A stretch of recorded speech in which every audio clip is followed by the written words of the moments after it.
Assalamu alaikum everyone, and welcome to SHIB update Wednesday 19th of October.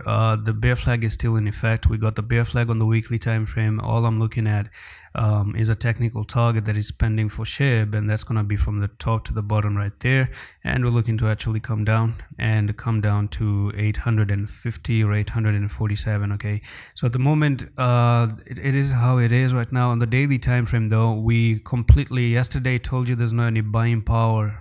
Completely, there was no any buying power at all, and you came down, you finally came down and pushed to the lower side of it.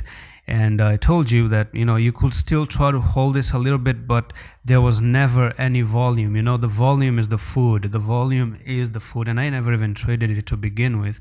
So I never really liked how, yeah, the pattern was there, something like that.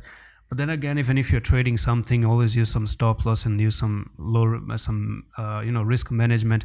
Now at the moment, what I do see is a 3 black cross and a little bit of a bear flag right there. So all we can expect for SHIB at the moment out of that bear flag is to go from the top to the bottom right there, and this is where we're breaking out of it. So the next technical target is going to be down to 977. Now it doesn't really stop there, because you do have technical targets to 875 as well. Something here you're looking for SHIB to come down and take out that 924 level, and then move even lower to that 875 in the future. And that's pretty much it for this SHIB update. I'm going to see you the next one. Hello, Hafiz.